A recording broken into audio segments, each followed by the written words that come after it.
Shalom, família MCR, shalom a todos, uma boa noite. Estamos em mais um programa Casa de Intercessores.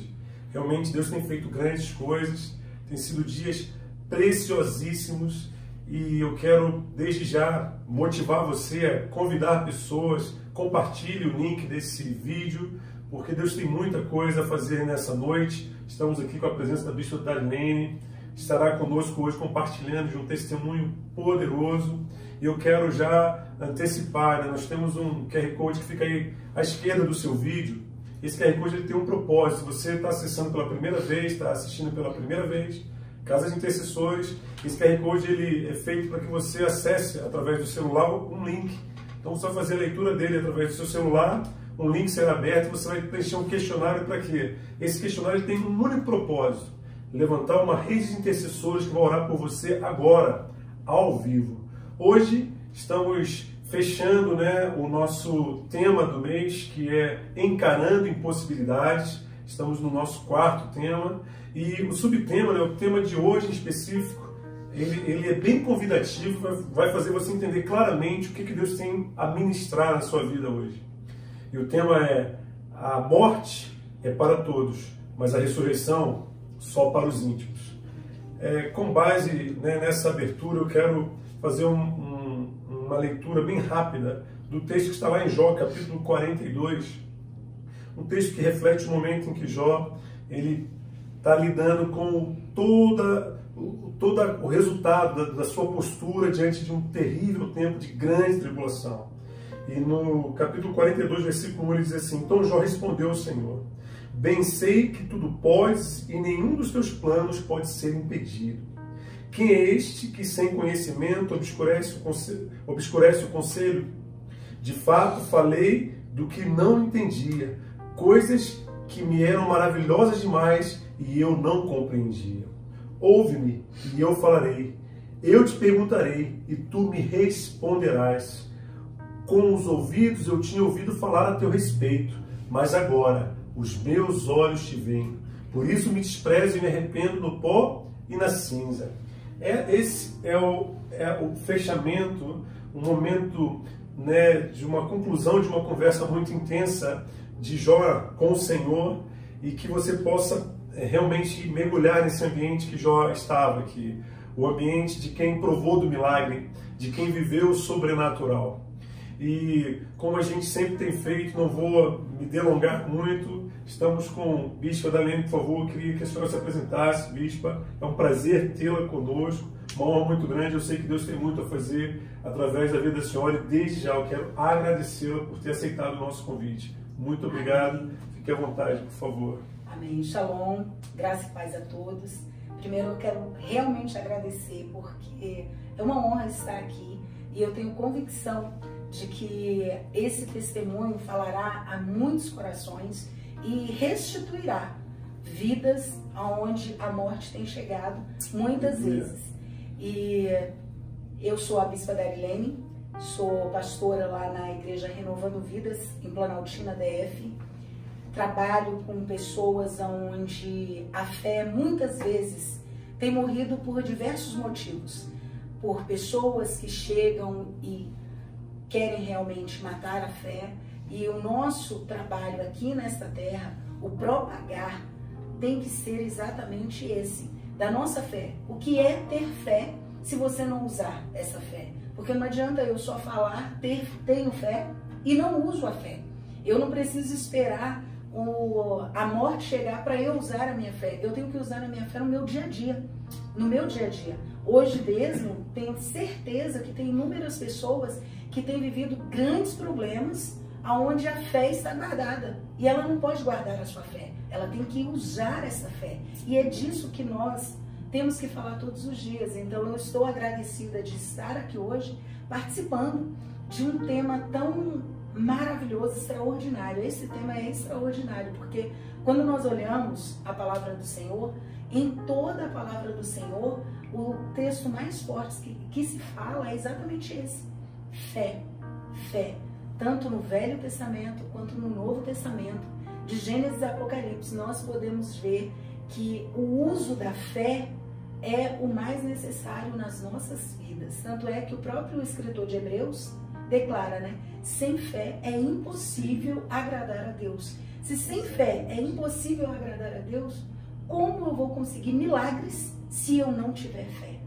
Exatamente. Se eu não tiver fé. Então, a fé, ela é a combustão que nós precisamos para todos os dias das nossas vidas, pastor.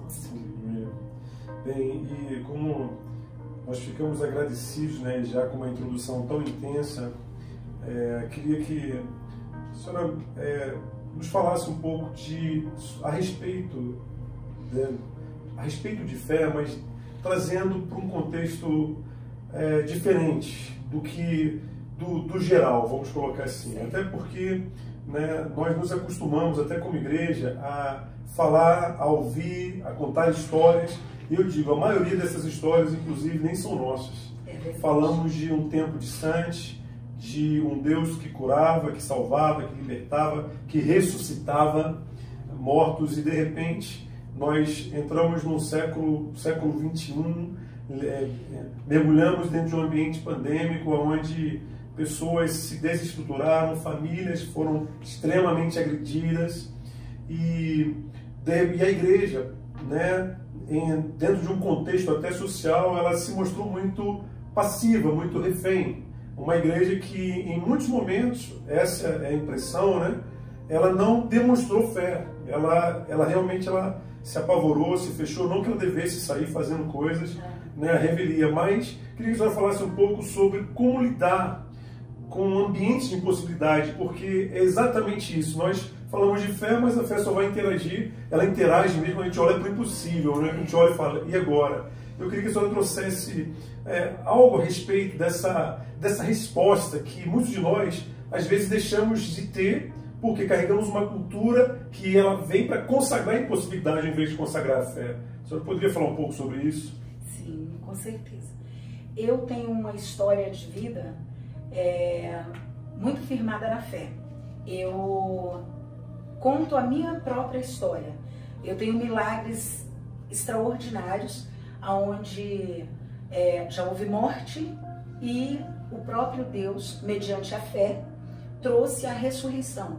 E nesse tempo que nós temos vivido, a igreja ela não pode se calar. E nós realmente temos visto muitas igrejas que elas têm se fechado mesmo. Não sei se por medo, se por cuidado, isso não depende de mim, claro, falar. Mas nós realmente precisamos não viver histórias dos outros, mas ver quem é Deus mediante toda a situação. Porque muito se fala de fé. Muito se fala de fé, mas pouco se usa a fé. Então, numa situação como nós estamos vivendo, ou eu tenho duas opções somente. Ou eu acredito em Deus e busco realmente viver em fé e na fé, ou eu me escondo e não acredito no Deus que move todas as coisas. Porque se eu estou pautado na palavra do Senhor e a própria palavra de Deus nos direciona a viver tempos onde o impossível, ele toma a iniciativa mediante o clamor, mediante o mostrar mesmo quem é Deus, porque nós estamos vivendo um tempo onde Jesus já passou aqui nessa terra e ele vai se apresentar em nós e através de nós. Então, nós precisamos apresentar Jesus com essa fé mediante o orar, o clamar, o não se calar diante de todas essas situações. Pessoas têm morrido, mas e o que eu tenho feito? E o que eu tenho feito? Ah, mas eu posso fazer alguma coisa? Eu posso porque eu sou igreja. Eu sou igreja. Não existe todos os cuidados a serem tomados. A minha fé tem que ser além de todas essas situações. As adversidades, elas sempre existiram e sempre vão existir. Todas essas adversidades. Nós já vivemos, antes de eu nascer, antes do Senhor vir a essa terra, já tinham vivido situações bem precárias e bem tribulosas, como nós temos vivido hoje. E, no entanto, continuamos aqui e viemos. Então, o que Deus faria numa situação dessa? Ele agiria.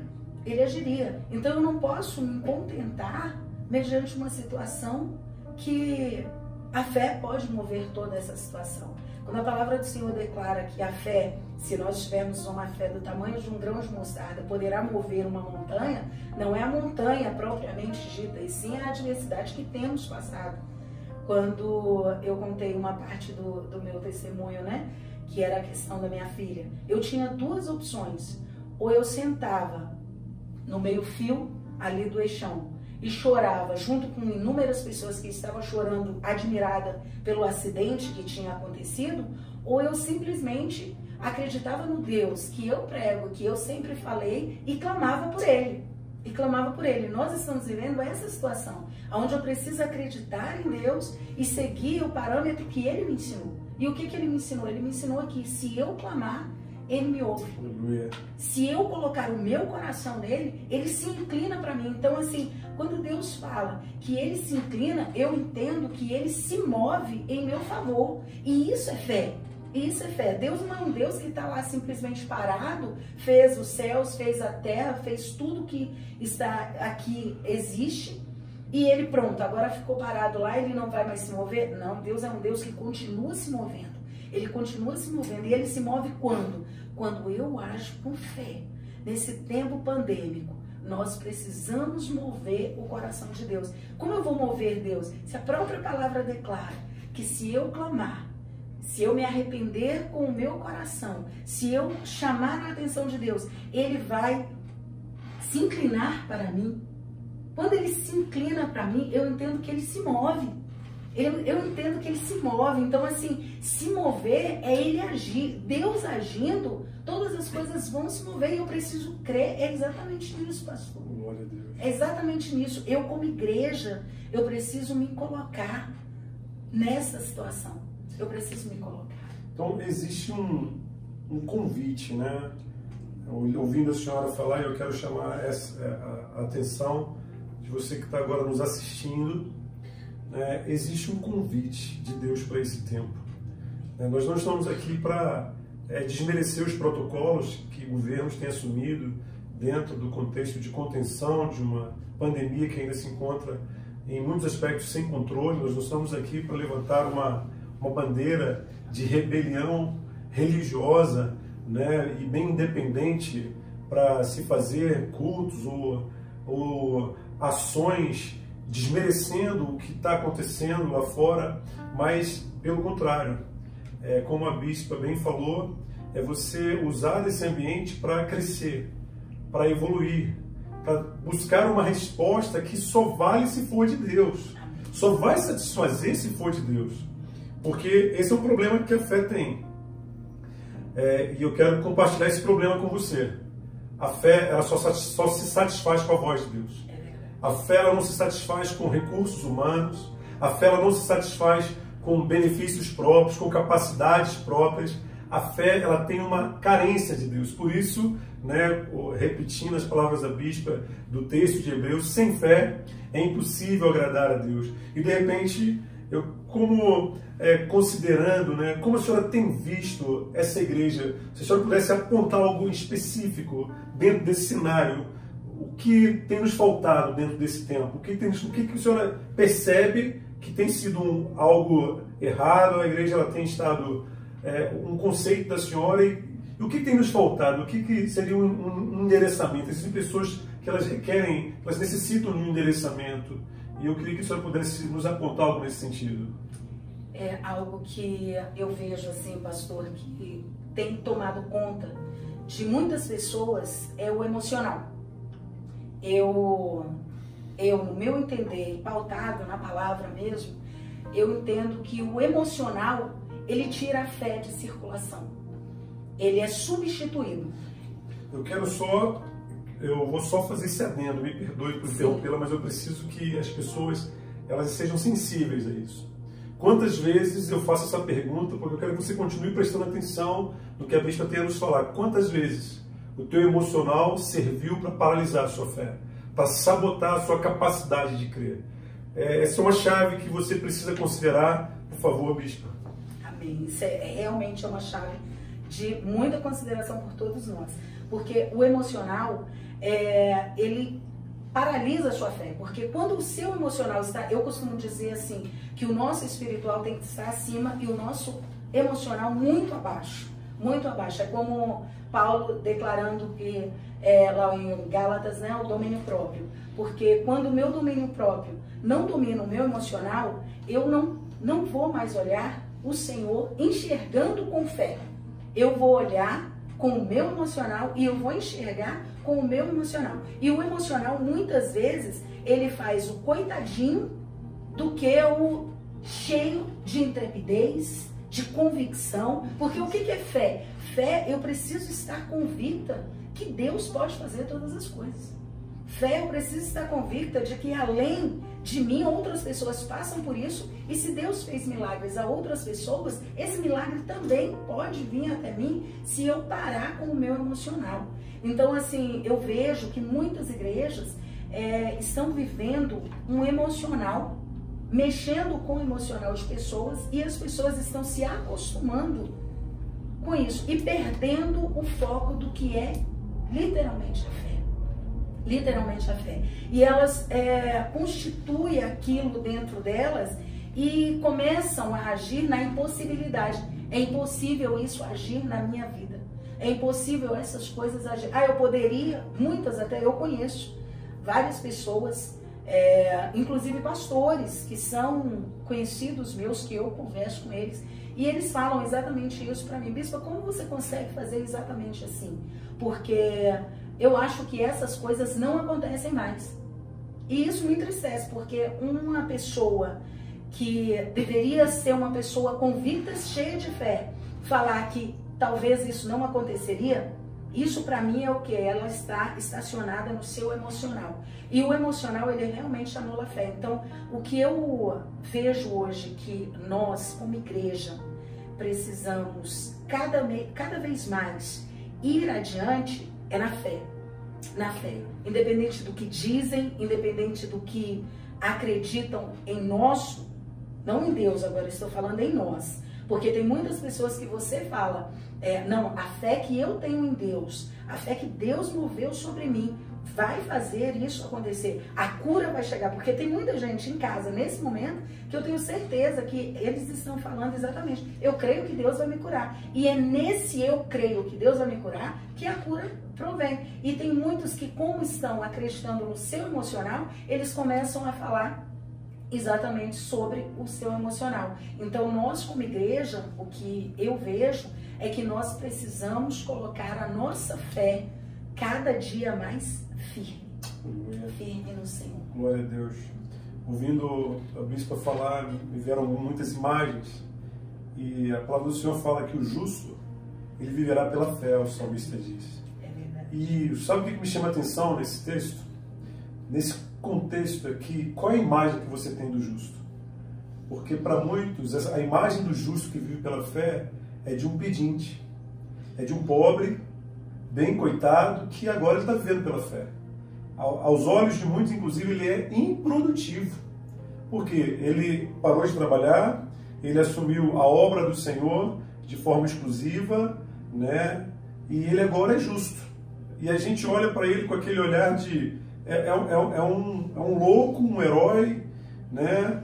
Porque ele agora está vivendo pela fé. E a nossa concepção de fé dentro da nossa cultura, que carrega uma raiz religiosa muito terrível, diga-se de passagem, ela está fundamentada em pobreza, em incapacidade, em limitação. Então eu quero, em nome de Jesus agora, quebrar essa imagem do justo. O justo que vive pela fé, ele vem para governar, ele vem para se assentar em tronos como Davi se assentou, ele vem para viver experiências de transformação, ele vem para mudar lugares, ele é próspero por natureza. Porque o justo que vive pela fé, ele não é um pedinte, ele não espera a conta vencer e começa a orar e fala, Senhor, alguém vai pagar a conta de energia, porque senão vai fechar, Senhor, esse aqui é o último grão de arroz, é o último punhado de arroz, é a última porção de feijão, Senhor, e a gente tem noção, não, por favor, em nome de Jesus, está na hora de você ampliar o teu horizonte de justiça de Deus. E isso é tão sério que nós estamos falando de uma raiz cultural brasileira, né? Diante da nossa origem, né? a estrutura religiosa que nós herdamos da nossa origem, ela é fundamentada em miséria. Ela é fundamentada em extrema miséria. É um Deus que pega os homens e sobrecarrega. E para ser crente tem que viver uma vida miserável. Eu não estou aqui pregando prosperidade solta, né? Mas eu quero, em nome de Jesus, te convidar a explorar os seus ambientes de impossibilidade. E só fechando, a nossa incapacidade, ou melhor, a nossa capacidade, ela deve ser explorada. Ela deve ser muito requerida, deve ser aperfeiçoada em cima das nossas formações profissionais, acadêmicas. Sabe por quê? Porque Deus ama fazer milagre na vida de todos. Mas se tem um pessoal bom de testemunhar milagre, é aquele pessoal que usou tudo que ele tinha de melhor. Lutou as suas melhores guerras, inclusive até venceu. Por quê? Porque essas pessoas, elas sabem entender de impossibilidade. Então, eu quero falar de algo bem espiritual, hein? As tuas capacidades promovem impossibilidade. Quanto mais capaz, mais alta é a impossibilidade que você encara. Mas as tuas impossibilidades, elas vêm para manifestar como meio, como terreno fértil para a manifestação da sua fé. E é a sua fé que traz, que manifesta um Deus maior do que qualquer impossibilidade. E por falar em impossibilidade, Bispa, realmente eu quero entrar agora num momento muito específico. A senhora tem uma história, é muito fácil, né? E às vezes você olha a Bispa falando com tanta autoridade sobre fé e fala, é fácil. Para pastor é fácil, eles pregam, eles leem Bíblia, só que estamos diante de uma mulher que tem uma história muito marcante. E eu quero que a senhora nos conte esse testemunho, o momento em que, né, como a senhora Bíblia estava conversando, a senhora já viveu muitos milagres, muitos momentos sobrenaturais que a senhora continue vivendo em nome de Jesus, mas esse momento é um marco na sua vida, é um selo, né? Foi um batismo de fé. A senhora poderia contar para nós essa história em nome de Jesus? Posso sim. Eu, inclusive, já falei para o Senhor, no dia do acontecimento deste milagre, eu falei para o Senhor que em todos os lugares que eu fosse, eu falaria deste milagre, porque eu testifico em todo tempo justamente por ser um grande milagre, por ser a minha maior impossibilidade, e Deus entrou e fez possível aquilo que era impossível. Alguns anos atrás, a minha filha estudava no plano e ela estava me esperando numa parada de ônibus para eu pegá-la e ir para casa. Eu parei em um lado e ela estava com a tia dela e a prima do outro lado. Eu posso falar detalhes assim? Por favor, por favor. E como eu parei do outro lado, que era num posto de gasolina, eu mandei que elas atravessassem na passarela. Mas como estava vindo só 2 carros, elas falaram, não, vamos esperar e esses carros vão passar e nós vamos então atravessar. Quando o primeiro carro passou, um jovem, eu acho, deu um grito, e a minha filha, ela tem pavor a gritos. E ela se apavorou, soltou a mão da minha irmã, que era a tia dela, e ela foi. E o segundo carro estava vindo logo atrás. E o segundo carro estava vindo e a pegou de cheio. A minha filha era muito magrinha, e pegou ela, e ela ficou no capô, e ela foi arremessada a mais ou menos 3 metros. E ela deu 3 piruetas, eu do outro lado, olhando toda essa situação. Meu Deus. E ela estava de um lado do eixo, ela deu 3 piruetas e foi arremessada para o outro lado. Quando ela caiu do outro lado, eu já atravessei e fui correndo. Tinha uns policiais no posto de gasolina e foram correndo comigo. Quando eles chegaram lá, eles não deixaram que eu tocasse, né, na minha filha, fomos juntos. E ele já chamou no rádio os bombeiros para avisar daquele acidente que tinha acontecido. A minha filha caiu, quando ela caiu, ela já caiu desacordada. Meu Deus. Ela já caiu desacordada e eu comecei a desesperar, claro, todos, né, naquele momento, e o policial pedindo socorro pelo rádio. O bombeiro falou, olha, nós vamos demorar 12 a 15 minutos, porque era o período de 6 horas da tarde, e eles estavam tirando um outro acidente no hospital de base. E ele falou, então nós vamos dando os primeiros socorros. E os bombeiros ficaram falando com o policial, ela tem pulso? E ele falou, não, ela não tem pulso nenhum. E eles ficaram ali, olha, vê os batimentos cardíacos. Ela não tinha pulso, também não tinha batimentos cardíacos. Então eles ficaram ali, também não tem nenhum batimento. E ele falou, vai tentando, porque vai voltar, vai voltar. E ali foi se passando 8 a 12 minutos, eles não chegaram nesses 12 minutos e ela continuou ali sem pulso, sem sem acordar, sem batimentos cardíacos, durante 12 minutos. Para ser mais exata, foi exatamente isso que ele falou. E ele, o tempo todo, no rádio. Eu olhando toda aquela situação, eu comecei a me desesperar, clamando a Deus, gritando, porque eu sei que clamar não é só orar. Clamar, você realmente grita em alta voz. Você tem ali uma intimidade com o Senhor. E eu falei para o Senhor naquele momento que eu ouvi ele falando por diversas vezes naquele rádio que não tinha pulso, que não tinha batimentos cardíacos. Eu comecei a falar com o Senhor. Eu falei, eu me lembro até hoje a palavra que eu usei para o Senhor. Eu falei, Deus, eu não estou preparada para essa perda. Eu tenho 2 filhos. A minha filha, ela sempre foi o meu filho mais velho, e a minha filha era o meu sonho. Desde criança eu sonhava ter uma menina. E a minha filha era a princesa da casa. Ela era a princesa do pai, dos avós, de todo mundo. E a minha filha era muito meiga, conversava com todo mundo, e todo mundo amava demais a minha filha. E naquele momento eu gritei ao Senhor e falei, Deus, eu não estou preparada para essa perda. E veio no meu coração, vai lá e ora por ela, transfere vida para ela. E o policial continuou falando que ela não tinha pulso. Eu fui então para me debruçar sobre a minha filha. O policial me parou e falou, mãe, você não pode fazer isso, não toca na sua filha, porque num acidente de carro qualquer tocar diferente pode perfurar. Aumenta ainda mais o trauma. Os riscos aumentam muito mais. E eu ouvindo o tempo todo ele falando. E o meu coração estava me dizendo exatamente isso. Eu creio que era o Espírito Santo do Senhor falando, vai lá e transfere vida. Vai lá e transfere vida. E ele falou, eu falei para ele, eu fui até desobediente, falei para ele, eu vou fazer isso, eu vou orar pela minha filha. E eu debrucei sobre a minha filha e eu falei exatamente assim com Deus. Eu falei, Deus, o Senhor usou de milagre sobre a vida de Eliseu, quando aquela mulher foi atrás dele, que o filho dela estava morto. Então eu peço que o Senhor restitua a vida da minha filha nesse momento. Eu peço ao Senhor, não estou pronta para perder. E eu comecei a chorar. Imagina, não imagino. Meu Deus, isso é algo muito Todas tremendo. as vezes é como se fosse exatamente naquele momento. E eu comecei a chorar e eu falei exatamente isso para o Senhor.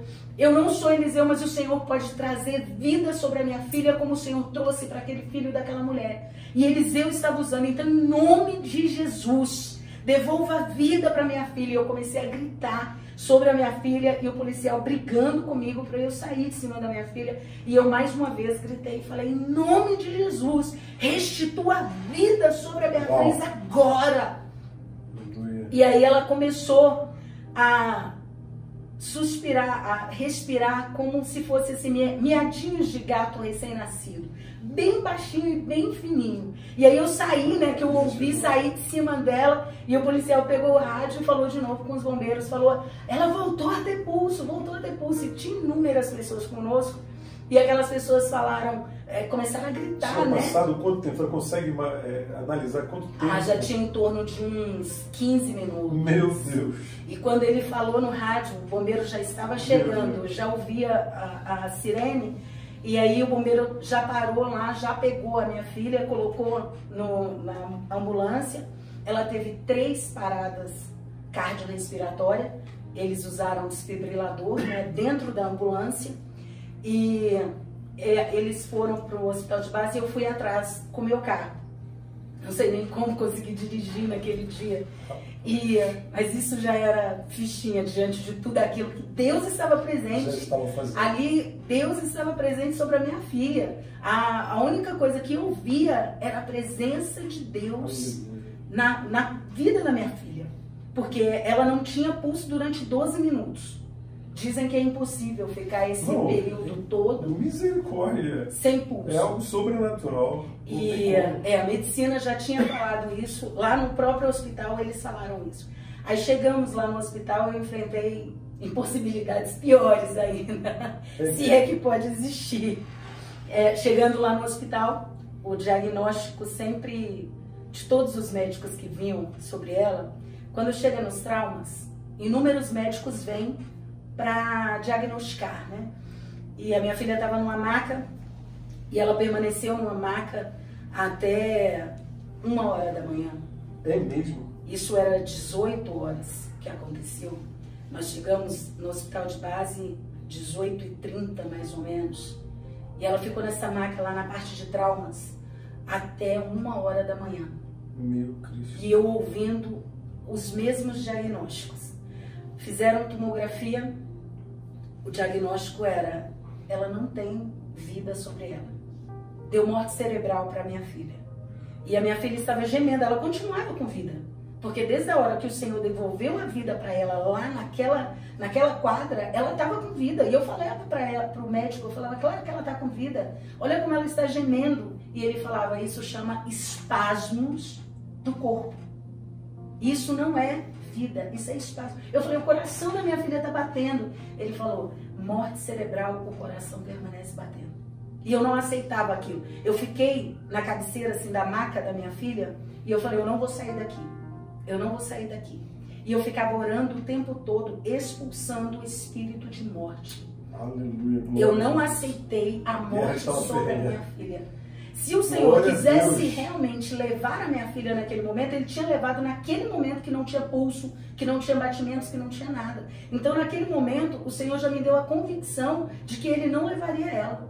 De que Ele não levaria. A minha filha estava restituída a vida sobre ela. E aí eu fui para o hospital e os médicos falando que ela não tinha vida. Eu falei: isso é mentira. Eu falei isso para o médico, eu falei: isso é mentira. E ele olhou para mim e falou: isso é espasmo do corpo humano. Eu falei: isso é vida. Isso é vida. E eu me lembro que um senhor faleceu ao lado da minha filha. Uma criança amputou o braço ao lado da minha filha. E eu estava lá o tempo todo sobre a minha filha falando: o espírito de morte não chega na minha filha. Porque Deus está sobre a vida da minha filha. E o tempo todo, pastor, o tempo todo eu estava orando pela minha filha. Não era uma questão de teimosia com Deus. Eu não teimei com o Senhor. Eu simplesmente criei que o Senhor tinha devolvido a vida para ela. Eu vivi a experiência que Eliseu viveu com aquela sunamita. Ele viveu aquela experiência e eu podia viver também. Porque o mesmo Deus que estava sobre ele estava sobre mim. O mesmo Deus que operou naquele tempo opera hoje sobre nós. Com certeza. Opera hoje. Então, a minha filha estava ali e eu estava simplesmente enxergando vida sobre a minha filha. E chamamos algumas pessoas que já tinham sido diretor do hospital de base para ver se podiam fazer algo a mais. Glória a Deus que não puderam. Glória a Deus que não puderam. Eu ouvi um médico falando assim: esse pessoal é aqueles que acham que mandam em tudo. Porque o chefe do meu esposo era diretor da neurocirurgia há um tempo atrás. Então ele falou: se tivesse uma UTI, nós jogaríamos essa criança lá para eles verem que não tem vida sobre ela. Aí ele virou e falou para essa pessoa que estava lá, ele falou: olha, eu não posso nem pegar uma UTI e colocá-la, porque eu vou estar atrapalhando uma vaga de uma outra pessoa. Então, assim, ele realmente viu a minha filha como morta. Como morta. Eu saí de perto dele, mais uma vez eu fui mal educada, dei as costas para ele, fui para minha filha e orei. Eu falei: Deus, eu não quero mais que esse médico toque na minha filha. A partir de agora, eu não quero que ele toque na minha filha. Porque se ele está tocando numa pessoa que ele acredita que está morta, ele não pode tratar uma pessoa que está viva. Então eu não quero mais. E eu fiz essa oração próximo à meia-noite. E a partir daquele momento ele não se aproximou mais de mim. Eu achei muito interessante. Aí ele mandou uma enfermeira nos colocar em uma enfermaria. Porque eu cheguei e falei: olha, tá muito frio aqui, lá é muito frio. E ela estava na maca ainda na parte de traumas. E já era 1h da manhã, ele mandou uma enfermeira nos colocar na parte de uma enfermaria. E foi muito interessante que... Aí eu perguntei para ele, eu falei: mas vocês vão fazer o que com a minha filha? Aí ele falou: se amanhã ela tiver vida, a gente vê o que vai fazer. E não fez nada. E não fez nada. Que loucura. Eu estava tão convicta da presença de Deus sobre a vida da minha filha, da vida restituída da minha filha. Naquele momento, eu não liguei por palavras alguma. Eu não liguei por pelo diagnóstico dado. Eu não liguei pela junta médica. Chegaram todos os médicos, os traumas, neuro, os ortopedistas. Minha filha, ela deu politraumatismo, que foram 4 coágulos, onde o cérebro dela estava realmente uma gelatina. Então eles realmente não podiam fazer nada. Ele tinha razão, eles não podiam fazer nada. Porque se abrisse o crânio da minha filha, derramaria todo o cérebro. E a bacia da minha filha, de um lado, foi esfarelada. Esfarelada mesmo. Foi desfeita um lado da bacia dela. Do outro lado, quebrou em 3 lugares. Em 3 lugares. Fez, na verdade, 4 lugares, porque foi um crucifixo que foi feito, uma cruz. E eles falaram, o diagnóstico da parte ortopédica era que se ela sobrevivesse, sempre era essa fala, a frase deles era essa: se ela sobrevivesse, ela não poderia sentar. Ela não sentaria, ela não andaria, ela ficaria deitada, imóvel em uma cama, vegetando. Misericórdia. Então, o diagnóstico deles era exatamente esse: se ela sobrevivesse. E eu falei, ela vai sobreviver e ela vai ser perfeita como ela é. E me colocaram lá nesse lugar, eu orando ao Senhor, fiquei acordada a noite toda orando e falando para Deus: obrigada, Senhor, pelo Senhor ter restaurado a vida da minha filha. Obrigada, Senhor. Aí eu comecei a falar para o Senhor: manda médicos para que olhe ela e vê como ela está viva. Quando foi 6 horas da manhã, chegou um enfermeiro do céu. Do céu, esse enfermeiro. Eu não esqueço nem do nome desse enfermeiro. Ele chegou e foi direto lá me cumprimentar. E ele falou: você é a mãe da menina que se acidentou ontem às 18 horas? Eu falei: sim.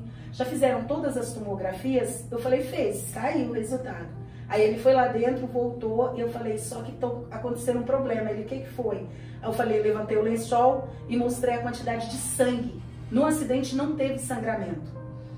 Lá ela não tinha nenhum corte, ela só tinha ossos quebrados e o cérebro como estava. Quando ele viu, ele falou: hemorragia interna. Ela fez xixi, só sangue. Aí ele ligou para a tomografia. O rapaz que mexe na tomografia estava em casa, porque ele não ia trabalhar naquele dia. O senhor acredita que, olha o que Deus faz? Isso é que eu falo que é Deus. Ele pegou o carro dele e foi até Asa Norte, na casa do tomógrafo, e pegou esse técnico, levou até o hospital, fizeram a tomografia da minha filha e ele foi embora. Só fizeram a tomografia dela. Quando ele olhou a tomografia, ele falou: o médico vai vir te falar exatamente o que é. Eu falei: mas só me fala, deu hemorragia interna? Ele falou: deixa o médico chegar. Quando foi 7h30, chegou um médico maravilhoso. Bom dia, tá tudo bem com a senhora? A senhora foi a mãe da menina, né, que se acidentou. Quero falar para a senhora que não se preocupe. Se a sua filha está respirando, ela vai sair daqui bem. Glória a Deus. Eu falei: aleluia. Eu comecei a sorrir. Eu comecei a sorrir. E ele olhou a tomografia e falou: faltou 1 milímetro para o osso atingir o órgão vital. Faltou 1 milímetro para atingir todos os órgãos dela, porque o acidente foi tão grave que a pelve dela saiu do lugar. Então, assim, todo o corpo dela tinha saído do lugar. Então, ela realmente era uma pessoa que só Deus poderia montá-la novamente.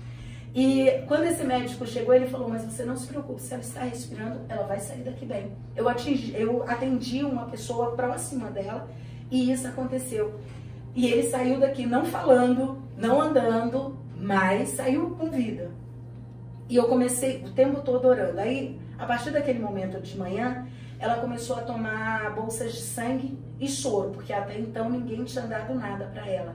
Só que ela não tinha reação. Mais de 12 horas depois ela começa a receber alguma coisa. Meu Deus do céu.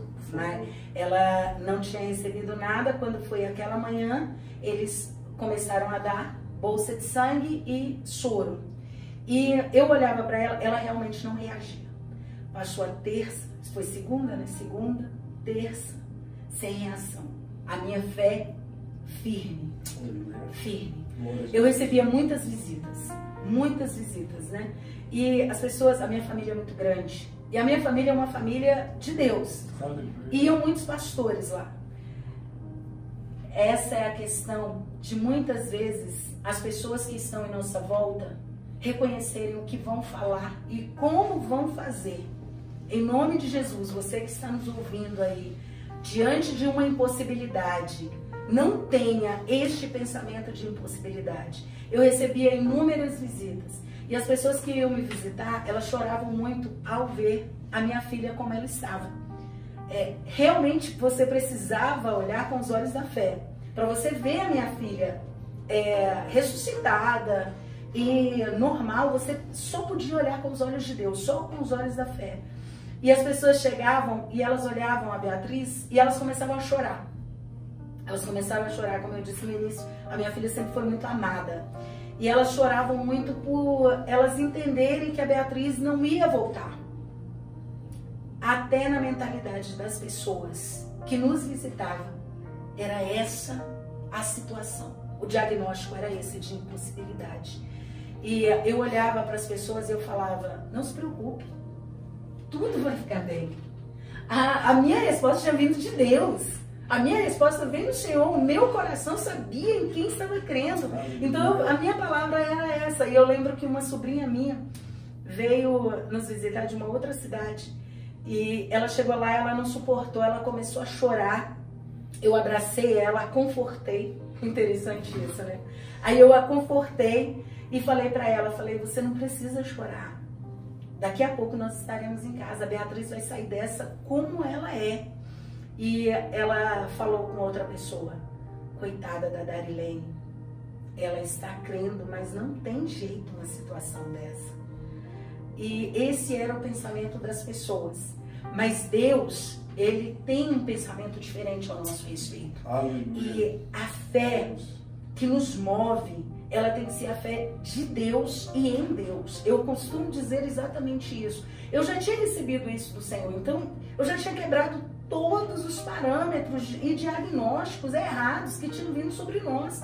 O diagnóstico que o bombeiro deu ao policial quando falou que ela não tinha pulso, naquele momento que eu orei com a mesma intensidade que Eliseu orou, eu tenho convicção disso, eu posso conjecturar. Eliseu naquele quarto, deitando aquela criança na sua cama, deitando sobre ela, eu posso conjecturar e fazer exatamente da mesma intensidade.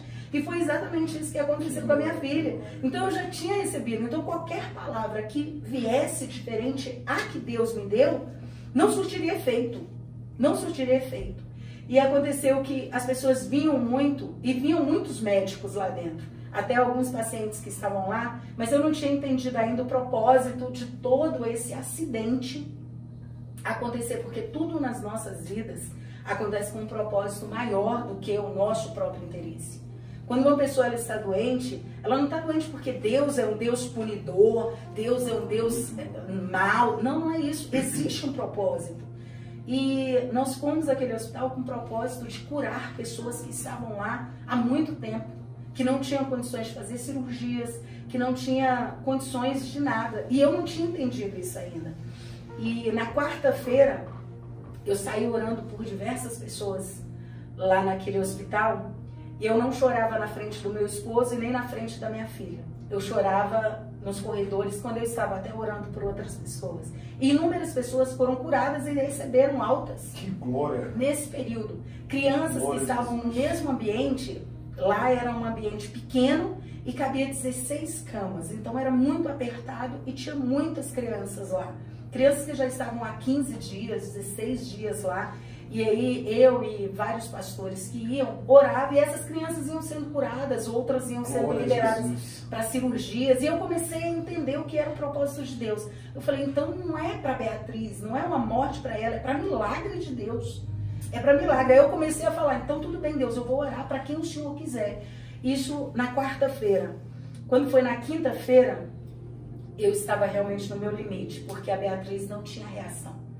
É muito difícil. Eu quero falar agora com você que está passando por uma situação bem difícil, em nome de Jesus. Não pare, não desista, porque é muito difícil você estar convicto, você estar com uma fé inabalável e passar os dias e você não vê reação. Estava passando os dias e eu não via reação na minha filha. Quando foi na quinta-feira à noite, eu estava realmente no meu limite. No meu coração, no meu pensamento, eu achei que a Beatriz fosse me dar alguma reação naquela quinta-feira de manhã. Quando foi à noite, eu estando no meu limite, a minha irmã me ligou e ela falou, olha, eu não vou aí porque eu não tenho condições de ver a Beatriz como estão dizendo que ela está. E eu comecei a falar com a minha irmã e eu comecei a chorar. E eu chorei muito, muito. E ela falou, você está no seu limite? Eu falei, eu estou no meu limite. Eu não sei se eu vou suportar mais. Aí ela me deu uma palavra de fé, sem ela perceber. Ela chorando comigo, ela falou assim, se você está no seu limite, é porque Deus está começando a agir agora. Aleluia. Agora. Aí eu falei, em nome de Jesus, eu preciso que Ele comece a agir, porque eu preciso que ela reaja. Eu preciso que ela reaja. E ela falou assim, deixa Deus agir. Aí ela desligou o telefone, eu saí de lá e eu fui orar. E eu orei ao Senhor uma oração muito sincera, sabe, pastor? Eu fiz uma oração entre eu e Deus, só nós dois. E eu falei, eu chorei muito com o Senhor aquele dia. E eu falei assim pro Senhor, eu falei, Deus, o Senhor conhece meu coração. Eu sei que o Senhor deu vida para Beatriz, mas eu não quero ser egoísta. Eu não quero colocar o Senhor contra a parede. Então, Deus, eu quero liberar o Senhor hoje. Eu não vou ser teimosa, eu não vou ser uma pessoa egoísta a partir de agora. Se for para o Senhor levar a Beatriz, eu libero que o Senhor a leve. Eu libero que o Senhor a leve, porque eu não sou maior que o Senhor. Eu não vou medir forças com o Senhor. Eu nunca medi forças com Deus, porque eu sei que eu vou perder. E eu orei naquele momento com toda sinceridade. A minha oração foi em lágrimas. E eu falei para o Senhor, eu senti muita falta da minha filha, porque o amor que eu tenho para minha filha é enorme. O Senhor sabe muito bem disso. Mas se o Senhor quiser levar a minha filha, o Senhor pode levar ela hoje. Eu libero o Senhor de levar. Mas se o Senhor quiser me deixar, Beatriz, haja com o milagre do Senhor. Eu preciso de um sinal do Senhor sobre a vida de Beatriz hoje. Isso já estava tarde da noite. Fiz a minha oração e voltei para ficar ao lado da minha filha. E era tarde da noite, ela ainda estava no soro e no sangue. E eu não via a reação. E eu fiz mais uma oração por ela. Aí eu impus as minhas mãos, eu creio muito na oração com imposição de mãos. E eu impus as minhas mãos em todo o corpo da Beatriz e eu falei, Senhor, o Senhor pode fazer. O Senhor pode cicatrizar toda a ferida, o Senhor pode reconstruir o cérebro dela, o Senhor sabe onde está a inteligência e o raciocínio. E comecei a falar tudo, orando ao Senhor. E ela dormiu e amanheceu, quando foi mais ou menos 5 da manhã, os enfermeiros vieram, tiraram o soro e tiraram o sangue. Aí eu falei, algo está acontecendo. 5 horas da manhã, aí de quinta para sexta. Aí eu falei, algo está acontecendo. E eles falaram, o doutor só mandou tirar. Eu perguntei por que ele só mandou tirar. Quando foi na sexta-feira, pela manhã, chegou o café da manhã para minha filha. Aí eu falei, então ele viu que ela está melhor. Quando chegou o café da manhã, eu comecei a falar com a minha filha. Aí já foi diferente, porque a minha filha olhou para mim. E eu falei, filha, você está ouvindo a mamãe? E ela deu aquele gemido mais forte e olhou para mim. Eu falei, então tá me enxergando. Aí eu comecei a glorificar a Deus. Aí as pessoas que estavam lá dentro, né, tinha mais 3 mulheres, que as outras já tinham ido embora, tinha mais 3 mulheres. A sua filha tá falando? Eu falei, não, ela tá gemendo, mas ela está me enxergando. Aí eu chamava por ela, filha, você está me enxergando? Chegou café para você. Aí ela não tinha comido nada durante todos esses dias, que era soro. Aí eu comecei a falar com ela e interagir. Comecei a dar comida para ela, alimento para ela, e ela virava, né, sempre. Aí eu chamei a atenção dela, falei, eu quero que você me olhe. E ela começou a me olhar. E eu falei, você vai conversar com a mamãe. Todas as vezes que a mamãe falar para você, quando é sim, você vai falar este dedo. Quando é não, você vai falar este dedo. Ainda estava dificultando a vida dela. Mas ela precisava, eu pedi para Deus um milagre, eu pedi para Deus um sinal que Ele deixaria ela viva e completa. E aí eu fui e falei para ela, falei, você entendeu a mamãe? Comecei a dar o café para ela e ela gemia. Eu entendia que esse gemido era não, que ela não queria mais. Aí eu falei para ela, este é sim e este é não. Você entendeu? Aí ela levantou o bracinho. Aí eu comecei a gritar, eu falei, meu Deus, ela está entendendo, ela tem raciocínio. E comecei a falar tudo e ela levantou o dedinho, aí eu falei, você quer mais? E ela levantou o dedinho de novo. Eu falei, será que ela não entendeu? Aí eu continuei a dar o café da manhã e eu falei, a mamãe vai falar de novo. Quando for sim é esse, quando é não é esse. Você entendeu? Ela levantou que tinha entendido novamente. Aí eu dei mais um pedaço de fruta para ela.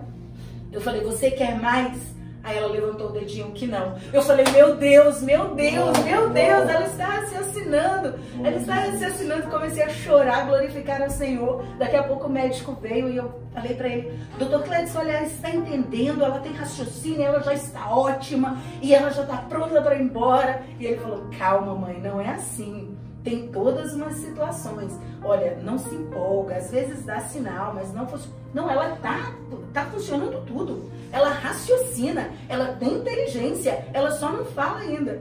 Aí ele foi fazer alguns exames e dando algumas medicações para ela e ele ainda não tinha visto. Na frente dele, ele não quis fazer. Quando foi na hora do almoço, ele voltou. As pessoas lá do quarto falaram assim, você é alguém importante? Aí eu falei, não, por quê? Aí ela, não, você é alguém importante. Eu falei, mas por quê? Nós estamos aqui há 21 dias. Este lugar nunca foi frequentado por tantos médicos como está sendo. Glória a Jesus. E eu falei para elas, eu falei, sabe por quê? Porque Deus quer dar alta para todos nós. Deus está agindo neste lugar. E eu achei muito interessante, porque assim, eu não sou importante nessa terra, mas eu sou importante para o Senhor. A grande importância é que Deus restituiu a vida da minha filha. E foi muito interessante que aí na hora do almoço ele voltou. E eu estava dando almoço para ela. E eu falei, doutor, vem aqui que você vai ver. Aí eu falei, filha, você vai mostrar para o doutor. Este é sim e este é não. Você entendeu? Aí ela levantou o dedinho, né? E o bracinho dela estava quebrado e eles não tinham visto. Então ela sentia muita dor. Eu falei, viu, doutor? Aí ele olhou e falou, Beatriz, que ele falou que ela não tinha audição. Beatriz, você pode me ouvir? Ela levantou o dedinho assim, falando que podia ouvir ele. Falei, viu, doutor? Ela tá lúcida, tá ótima. Ela tá perfeita. Aí ele sempre moderando. Mãe, calma, eu sei que ela vai ficar boa, mas calma, calma. E aí passou a sexta-feira, no sábado, ela estava muito melhor, ela estava me olhando, gemendo menos e não falava ainda. E aí eu falei com ele novamente, quando foi no domingo, eu pedi alta para o Senhor. Eu falei, Deus, eu quero tratar minha filha dentro de casa. Então eu quero que o Senhor trate tudo que tem para tratar nela hoje, para liberar, para nós irmos para casa. Quando foi no domingo pela manhã, foi o único dia que eu saí do hospital. Eu fiquei todos esses dias no hospital porque, a meu ver, se eu saísse, a presença de Deus sairia de lá. Mesmo as outras pessoas também sendo servas do Senhor. Mas, para mim, assim, eu estava sendo o escudo que Deus colocou sobre ela para a morte não chegar, para nenhuma situação chegar sobre ela. Porque eu crio muito forte. A minha fé era inabalável mediante toda situação. Mediante qualquer palavra que viesse, a minha fé era inabalável por ela. E eu saí no domingo pela manhã, falei, eu vou comprar chocolate que ela gosta. E comprei algumas coisas que ela gostava e entrei no hospital com tudo que ela gostava e mostrei para ela. E ela se alegrou muito, né? Ela tinha mostrado, até então ela não tinha mostrado reação. E naquele momento ela mostrou a reação de alegria. Eu chamei o doutor de novo e falei, doutor, eu quero te falar algo. Eu tenho uma enfermeira em casa, minha irmã é enfermeira. Eu tenho uma enfermeira em casa. Eu tenho condições de alugar uma cadeira hospitalar, eu tenho condições de alugar cadeira de roda, eu tenho condições de fazer um quarto de hospital lá em casa. Aí ele falou, você mora onde? Eu falei, em Planaltina. Eu falei, olha, é pertinho, eu tenho um carro, o que precisar, eu posso vir. Ele falou, eu não posso liberar sua filha, só são alguns sinais. Doutora, ela tá ótima, ela tá ótima. E são várias coisas, né? Eu tenho que reduzir aqui, resumir o máximo. E aí, quando foi meio-dia, eu falei, libera ela para ir para casa. Eu sei que ela vai falar quando ela estiver em casa. Aí ele chegou para ela e falou, Beatriz, você me escuta? Aí ela olhou para ele. Beatriz, você quer ir para casa? Aí ela levantou o bracinho falando que queria ir para casa. Aí ele falou, eu quero muito te liberar para casa, mas eu preciso que você fale comigo.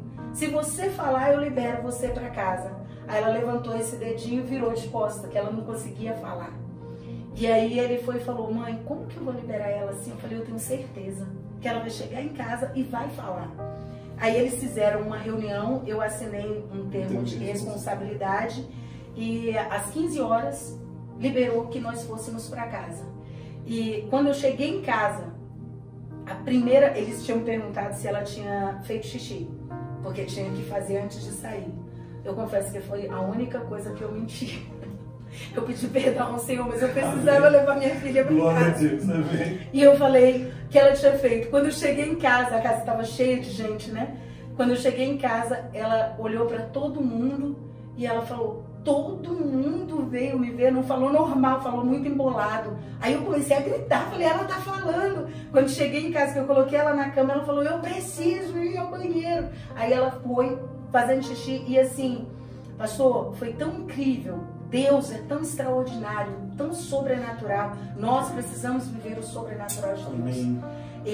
A partir desse momento, eu falo exatamente isso. Nós precisamos viver quem Deus nos colocou aqui nessa terra para sermos. Parar de viver só o natural e vivermos o sobrenatural. A minha filha ficou uma semana com esse politraumatismo. Ela não passou por cirurgia. A bacia dela foi esfarelada de um lado. Ela não tem platina no seu corpo. Ela não passou por nenhuma cirurgia humana. Ela passou por cirurgia na mão de Deus. Esse testemunho tem 10 anos. Ano passado, nós fomos no neuro, que ela estava com uma dor de cabeça, e fizemos uma ressonância. A neuro falou assim: ela fez cirurgia no cérebro? Aí eu falei: não, ela nunca fez cirurgia. Fez. Ela fez uma cirurgia e não foi no crânio. O crânio dela não tem marca nenhuma. A ressonância mostrou que no cérebro da Beatriz tem uma cirurgia. Meu pai. Para comprovar que ela passou pela mão de Deus no cérebro. No cérebro tem uma marca na ressonância que ela fez ano passado. Tem uma marca que a neuro falou assim: ela fez uma cirurgia, está aqui a marca no cérebro. No cérebro dela. Eu falei: é porque ela passou por um acidente e Deus fez a cirurgia. Aí ela: tá, tudo bem. Ela não quis discutir, né? Porque não é o caso. E a única marca que a Beatriz tem é uma marca no cérebro que não foi feita pela mão do homem, foi feita pelo Senhor, e o Senhor deixou para mostrar na ressonância que ele teve presente no cérebro da Beatriz. A Beatriz, nós saímos do hospital com uma semana. Eles falaram que ela não sentaria, não andaria, não falaria, não enxergaria, não teria raciocínio nenhum e nem teria memória, né? Porque o cérebro dela todo foi mexido, tava uma gelatina. Quando nós chegamos em casa no domingo, na segunda-feira eu aluguei uma cadeira porque eu fiquei preocupada, então deitava, ficava toda assim. Quando foi segunda, terça, quinta-feira, ela levantou da cadeira e começou a andar. Começou a andar. Eu falei: filha, você não pode andar? Posso andar. Ela ficou 40 dias como se fosse uma criança especial. Ela não estava no seu normal ainda. 40 dias como criança especial. Ela não precisou fazer cirurgia em perna, no braço. O braço dela tinha um espaçamento de um osso para o outro, mais ou menos nesse centímetro. E ela não fez cirurgia nenhuma. Eu coloquei uma tipóia, porque eles falaram que se engessasse, ela ficaria muito nervosa e poderia dar problema no gesso. Passando todos esses dias de tratamento em casa, quando estava chegando próximo dos 40 dias, eu fiz mais uma oração. Eu fiquei até com medo dessa oração que eu fiz, mas eu falei para o Senhor: eu não sou egoísta, Deus. Eu sou muito grata do Senhor ter me dado a minha filha. Eu andava com a minha filha no shopping, na cadeira de roda, e as pessoas criticavam. Eu fui uma vez no shopping e ela muito nervosa, tipo criança especial mesmo, então ela estava muito nervosa, e ela comendo batata, né, no shopping. Aí ela deu uma crise nervosa e umas pessoas falaram: por que essa mãe traz uma filha desse jeito para shopping? Como se não pudesse andar no meio das pessoas. Então eu olhei aquilo e falei: Deus, isso não é normal, isso não é ser humano. O ser humano não pode pensar dessa forma. O egoísmo das pessoas está muito aflorado. E eu cheguei em casa e eu fiz uma oração ao Senhor. Eu falei: Deus, me perdoa por eu orar de novo a Ti. Sou muito grata. Vi que o Senhor restituiu a vida. Ela está andando, ela conversa, ela já conversava, já estava conversando normal. ela estava como se fosse uma criança normal, só que como especial mesmo. Tanto é que as pessoas olhavam e falavam, engraçado, a sua filha é especial, mas não parece criança especial pela fisionomia. Eu falei, ela é especial, mas é uma especial diferente, porque ela é especial para Deus. E quando eu orei ao Senhor, eu falei, Deus, me perdoa, mas o Senhor, se o Senhor quisesse que eu cuidasse de uma criança especial, o Senhor teria me dado no meu ventre. E eu cuidaria, amaria, mas o Senhor me deu uma criança que eu estou sentindo muita saudade. Eu sentia muita saudade do sorriso da minha filha. Eu sentia muita saudade dela me abraçar, dela se lembrar todos os dias de mim. Eu sentia muita saudade do amor que ela sempre demonstrava. E eu falei para Deus, eu tô com muita saudade da minha filha. Tô com muita saudade do sorriso da minha filha. Ela não sorria. Ela ficava sempre, quando você pedia um sorriso, ela abria os dentes, mostrava para você e não sorria. Então ela não tinha mais essa situação. E eu orei ao Senhor e falei, Deus, me devolva minha filha como ela era naquele dia. Me devolva minha filha do jeito que o Senhor me deu. Me devolva minha filha amável como o Senhor sempre soube. Ela sempre foi uma adoradora nata.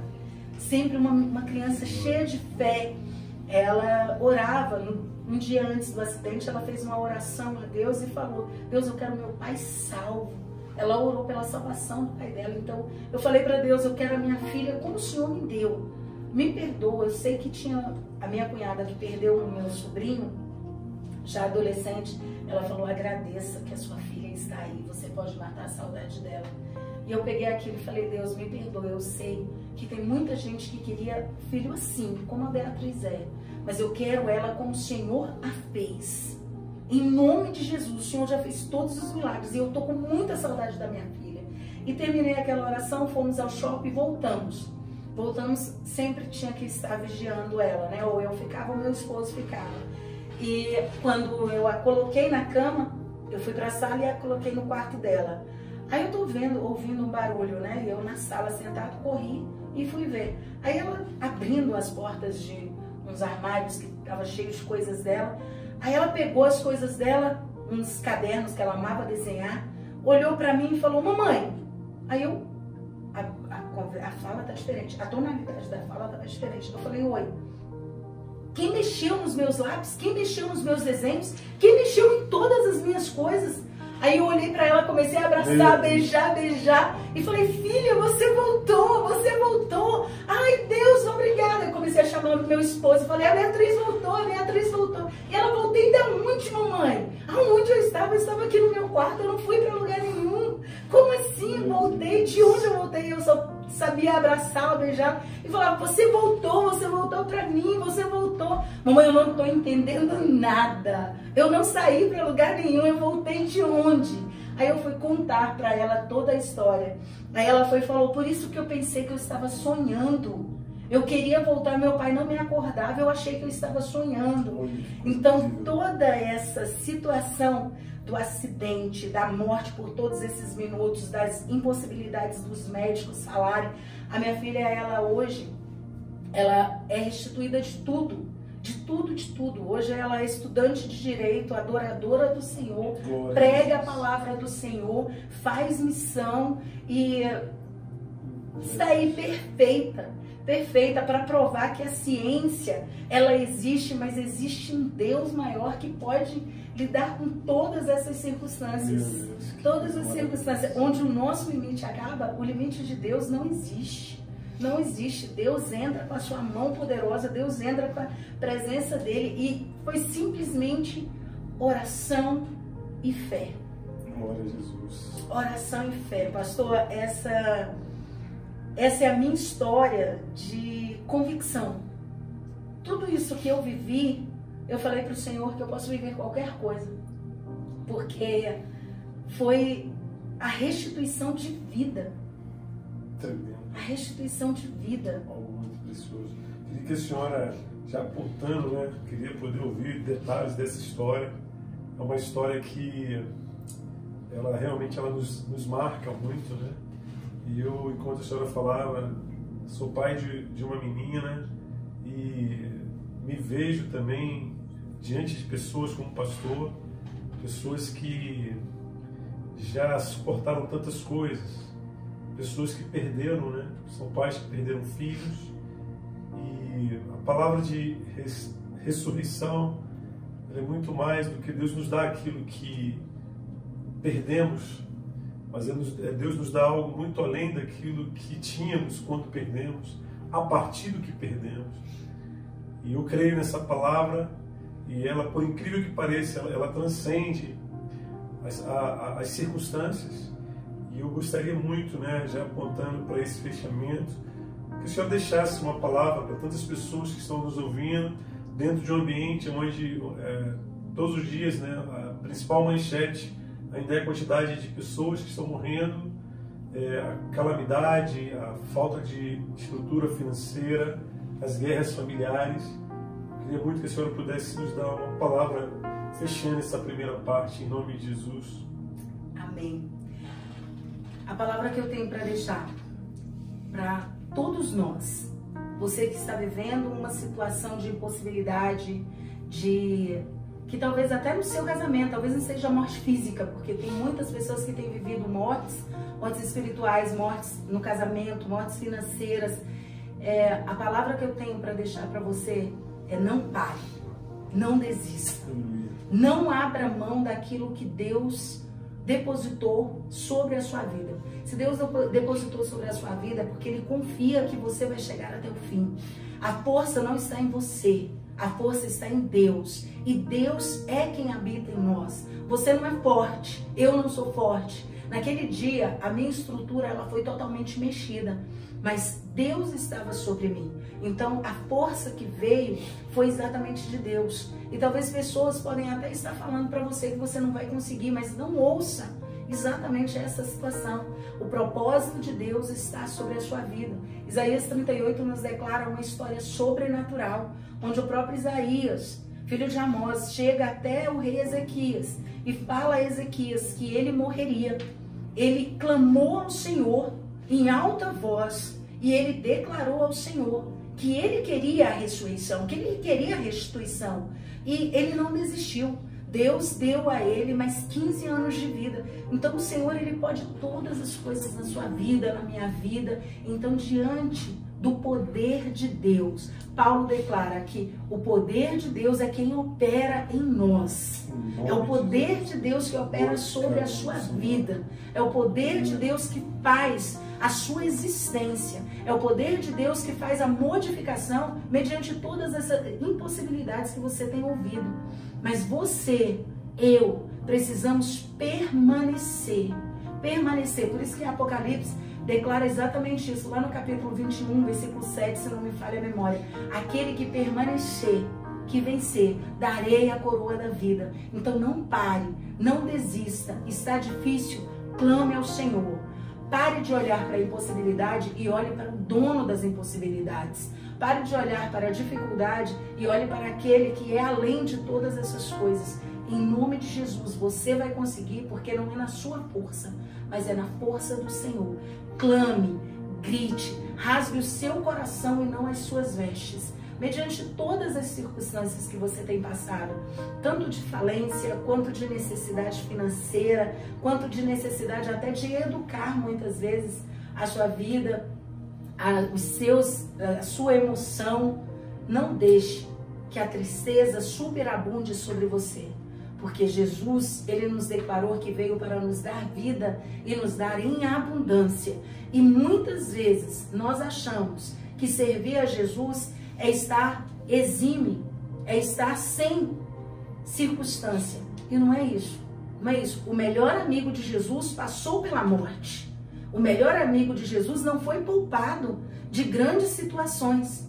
As irmãs de Jesus não foram poupadas do choro pela morte do melhor amigo de Jesus. Você que é filho, toma posse da paternidade e clame ao Senhor mediante toda a situação. Não pare de crer, não pare, não desista só porque está difícil. Eu creio na vitória do Senhor sobre a sua vida, em nome de Jesus. Aleluia. Quero motivá-lo a, se você ainda não fez, não acessou ainda o nosso QR Code, está aí na esquerda do seu vídeo. Se você começou a assistir agora, no meio desse testemunho tão poderoso, né, por favor, faça a leitura desse código e entre nesse link, preencha. Existe uma equipe agora, né, uma equipe numerosa, né, que está aqui na igreja orando, intercedendo, né, gerando milagres. Há um ambiente de um ventre espiritual para gerar milagres aqui hoje. Por isso eu quero, em nome de Jesus, te convidar. Preencha. Se você não consegue, se você está assistindo do celular, é só avisar que nós vamos disponibilizar o link direto de acesso aí no chat do YouTube, e você já acessa diretamente no chat, preencha esse cadastro. Queremos sim, juntamente com você, para a glória do Senhor, testemunhar milagres que Deus tem a fazer na sua vida. Estamos fechando esse primeiro momento do nosso Casa de Intercessores, né? Daqui a pouquinho vamos estar tendo um momento de ministração da palavra, a base do milagre, né? A base da nossa fé, né? A fé vem pelo ouvir e ouvir pela palavra, e que você possa estar bem atento ao que Deus tem a ministrar através da palavra dele, porque agora você está sendo conduzido a esse ambiente de fé. Então daqui a pouquinho estaremos com o pastor Dan Vivas. Ele vai estar ministrando uma palavra do trono da graça, tendo como pano de fundo esse testemunho tão poderoso, porque Deus tem coisas a acertar com você hoje. Deus tem milagres a fazer na sua vida hoje. Aguarda só um pouquinho, daqui a pouco nós entramos com o pastor Dan.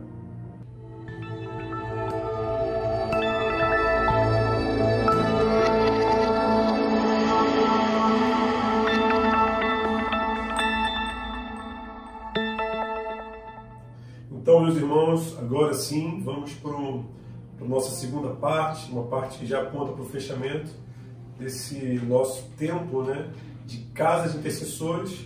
Pastor Dan estará hoje ministrando a palavra do Senhor. Por favor, Pastor Dan, fique à vontade, em nome de Jesus. Amém. Obrigado, Pastor Luiz. Obrigado a você que está nos assistindo agora. É muito bom, né, nós ouvirmos testemunhos de fé como esse da Bispa, onde a gente vive experiências tão preciosas, né? E agora você imagine, né, uma palavra tão tremenda para um tempo onde nós carecemos tanto falar sobre ressurreição, né? Um ambiente de morte que a gente tem vivido, com tantas pessoas com medo, né? Tantos testemunhos também de pessoas que saíram, né, principalmente da situação do Covid, né? E, portanto, essa é uma pauta muito preciosa para a gente, né? Eu queria deixar um texto, né, compartilhar um texto que está no Evangelho de João, no capítulo 11, e ele diz assim: um homem chamado Lázaro estava doente. Ele morava em Betânia com suas irmãs Maria e Marta.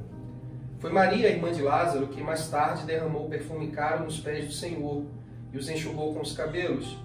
As duas irmãs enviaram um recado a Jesus dizendo: Senhor, seu amigo querido está muito doente. Quando Jesus ouviu isso, disse: a doença de Lázaro não acabará em morte. Ela aconteceu para a glória de Deus, para que o Filho de Deus receba glória por meio dela. Jesus amava Marta, Maria e Lázaro. Esse aqui é um texto que é muito conhecido, né? Para quem tem o hábito de ler a Bíblia, é um texto muito conhecido, a gente já sabe. Jesus, ele recebe uma notícia falando que seu amigo querido estava muito doente. E Jesus, ele fica mais 2 dias onde ele estava. E ao final desses 2 dias, então, ele chama os seus discípulos para voltar, para visitar Lázaro, porque Jesus já sabia que Lázaro havia morrido. Só que os discípulos, eles achavam que Lázaro estava dormindo. E por temerem serem apedrejados durante o caminho, né, eles falam: poxa, Senhor, nós voltamos de lá da Judéia esses dias, eles queriam nos apedrejar, só quer que a gente volte para lá novamente? Mas Jesus, então, ele vai, né? E quando ele chega lá, já faz 4 dias, Lázaro ele já está morto, né? Já cheirava mal, inclusive, havia uma pedra, né, no túmulo de Lázaro. E essa é uma história que tem muito a ver com aquilo que nós estamos vivendo hoje, né? Nós estamos num ambiente onde nós temos nos deparado com circunstâncias que têm nos limitado. Nós temos vivido áreas em nossas vidas em que a morte ela tem imperado, né? E é uma coisa que nós precisamos entender que, para quem vive um propósito em Deus, ele sempre vai se deparar com um ambiente de morte. A morte ela sempre vai vir ao nosso encontro. E nós precisamos, de fato, manifestar, né? Quando ela vem ao nosso encontro, nós precisamos manifestar exatamente, né, a presença, né, o poder de um Deus que é preciso nas nossas guerras, né? Nós estamos vivendo uma época em que nos deparamos com uma nação que vive uma desestruturação política, que nós nos deparamos com uma nação cheia de incertezas, com ambientes, com cenários econômicos muito pessimistas, onde o desemprego aumenta, onde nos deparamos com índices, né, alarmantes, né, dentro desse processo. E quando nós olhamos para as estruturas familiares, nos deparamos com famílias desestruturadas também. Algumas por conta do desemprego, outras por conta do luto, ou por uma enfermidade, e ainda também, né, casamentos em crise por conta de todo esse ambiente que tem sido gerado. E é interessante nós observarmos que nós temos nos adaptado a isso. A maioria da igreja hoje ela está muito propícia a se relacionar com a morte, a se relacionar com a cruz, né?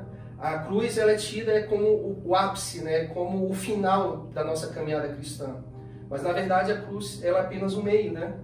O meio que vai nos realinhar ao propósito eterno de Deus. E nós precisamos de fato trazer esse ambiente de ressurreição. Nós precisamos trazer essa esperança precisa ser vívida em nós. Nós estamos numa época que carecemos de boas notícias, nós carecemos de viver milagres, nós precisamos vencer as impossibilidades que têm se apresentado diante de nós. Nós temos nos deparado com pessoas que têm sido frustradas quando se depara com um ambiente de impossibilidade.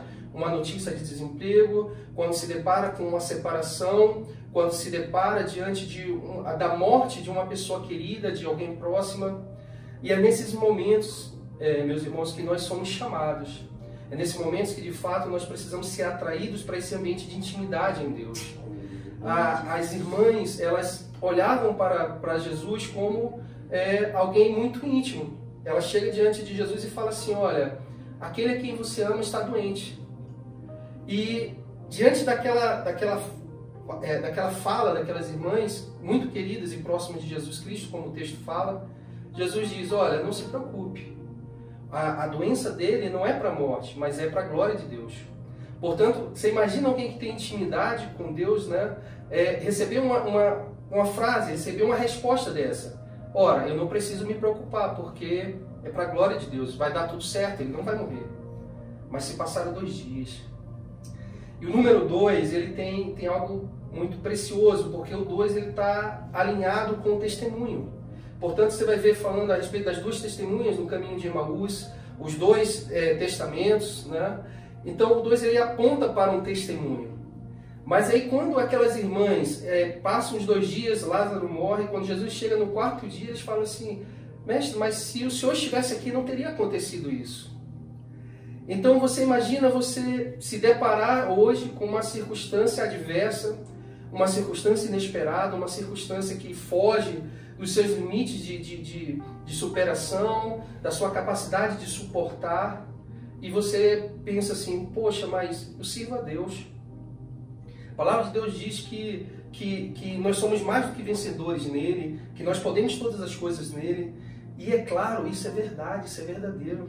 Mas quando esse ambiente de possibilidades chega na nossa vida, quando nós tiramos o foco daquilo que Deus é, de quem Deus é, nesse cenário que nós vivemos, nós nos perdemos, porque nós começamos a achar que o que acontece é por conta da nossa pessoalidade, nossa relação que achamos que temos com Ele. Portanto, a conta dessas irmãs não estava batendo. Jesus havia falado para ela, olha, a doença não é para a morte, mas para a glória de Deus. Mas como assim? Tem 4 dias, ele já está cheirando mal?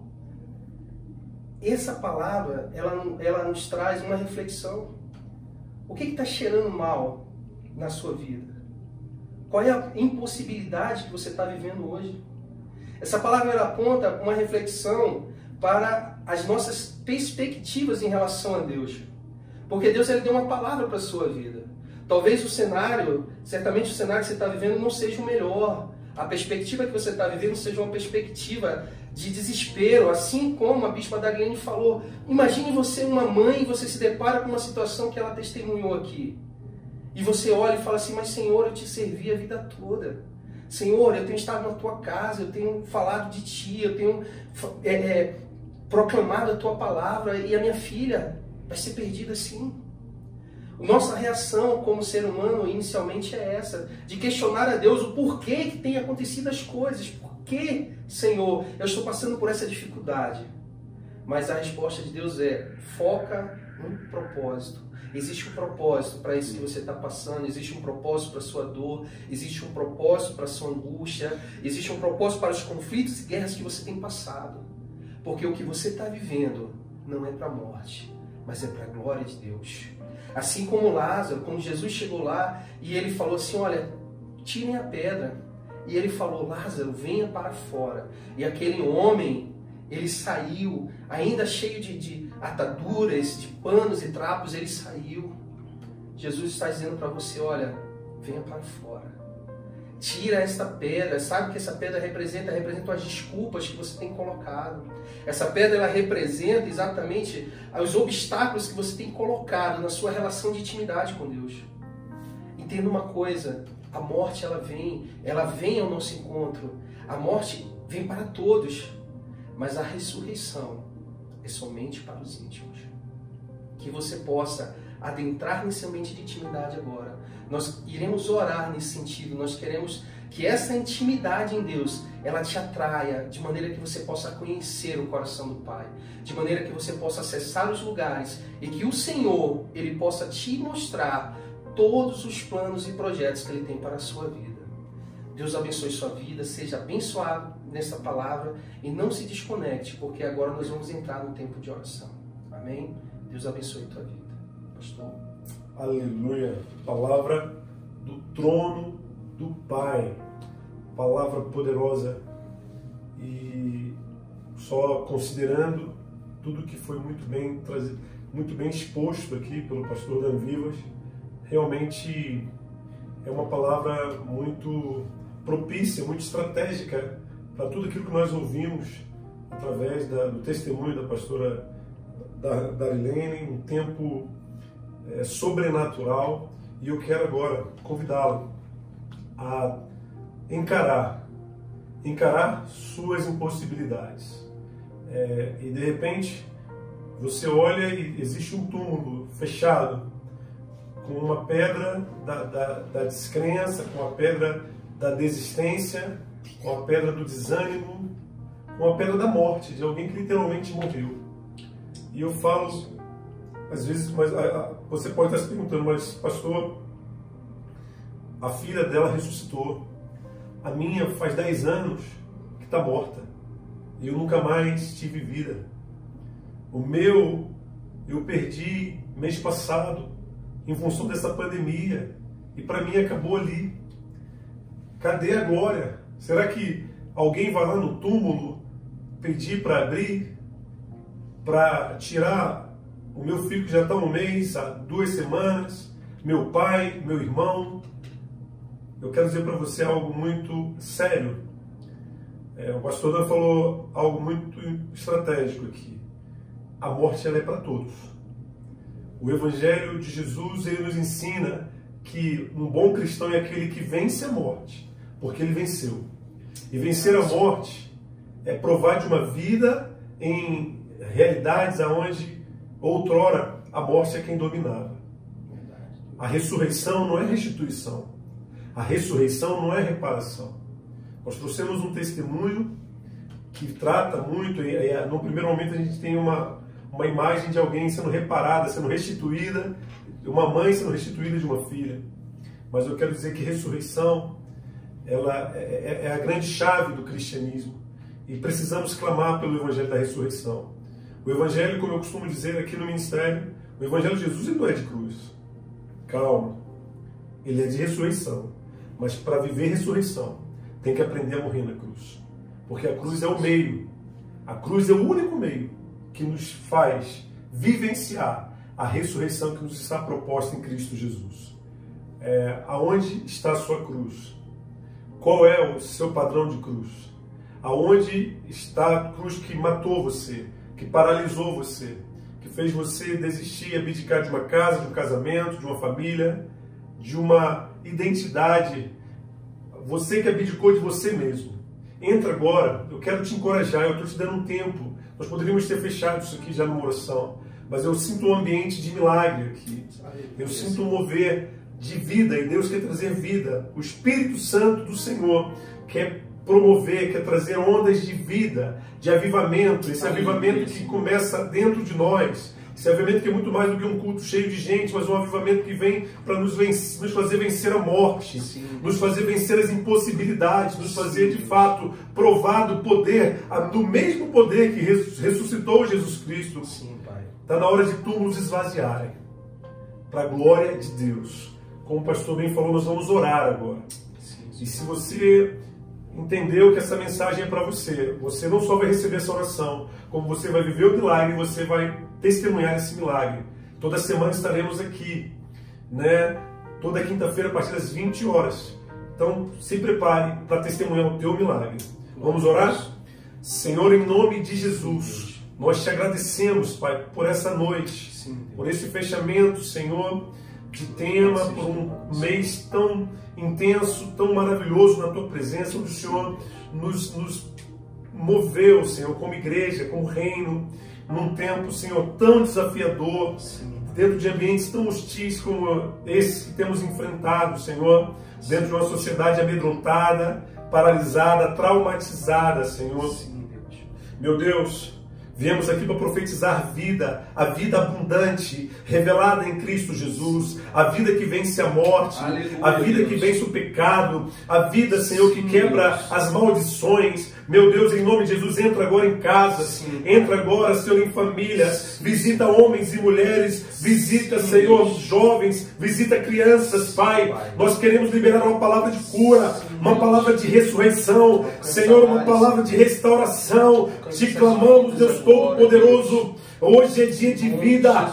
Queremos sim, Pai, levantar um altar, Senhor, de vida, Senhor, através, Senhor, dessa ministração, através desse programa, Pai, nessa noite, Senhor, toca aonde a morte veio, aonde pessoas ainda sofrem, Senhor, pela ausência daqueles que eles perderam, Senhor, são parentes, são pessoas muito importantes, Senhor, pessoas amadas, Pai, que realmente hoje fazem muita falta, mas meu Pai, toca agora, mostra, Senhor, mostra o Cristo ressurreto, mostra, Senhor, o Cristo que encontra sentido, que encontra, sim, propósito em todas as coisas, porque para tudo, como foi dito pelo pastor Dan, há um propósito, e nós queremos, sim, Pai, vivenciar milagres. É o tempo de uma igreja de milagre, uma igreja de ressurreição, uma igreja de vida se levantar. E nós queremos, Pai, dentro desse ambiente, a partir desse ambiente, queremos profetizar, Senhor, a quebra desses decretos de morte instituídos através do Covid-19. Queremos, Pai, agora como igreja do Senhor, Senhor,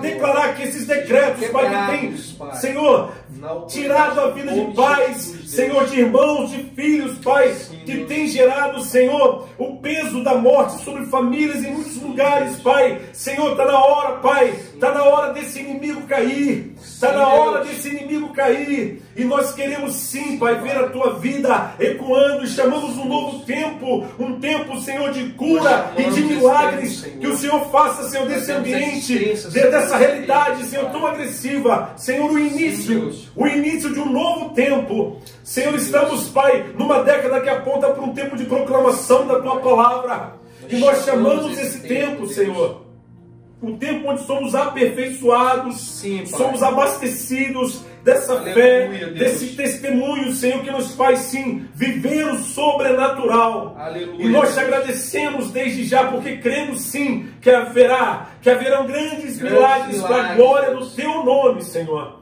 Em nome de Jesus. Em nome de Jesus. Meus irmãos, na sexta-feira, né, toda sexta-feira, que após a nossa transmissão, nós liberamos uma pauta de intercessão, para que você possa realmente se motivar, né, dentro de um alinhamento profético, está orando durante toda a semana. E se você quiser receber nossa pauta, é só nos falar no chat. Se você faz parte do ministério, essa pauta estará sendo disponibilizada dentro das nossas mídias, né, grupos de WhatsApp, eu quero que você possa, em nome de Jesus, orar conosco. Está na hora de persistirmos em oração, perseverarmos. É tempo de perseverança. Deus tem muito a fazer. Nós vamos ficando por aqui. Temos muitas coisas a viver através da Casa de Intercessores. Nos encontramos na semana que vem, quinta-feira, às 20 horas. Em nome de Jesus, que o Senhor te abençoe. Abençoe tua casa, abençoe sua vida. Tempo mais que precioso. Eu quero agradecer pastor Dan, a toda a equipe de apoio, a pastora Darilene que esteve conosco, né? Um momento tão precioso, e sei que Deus tem muito ainda a fazer. Não esquece, manda seu testemunho para nós. Queremos compartilhar, celebrar com você esse milagre do Pai sobre a tua vida. Até quinta-feira que vem. Shalom.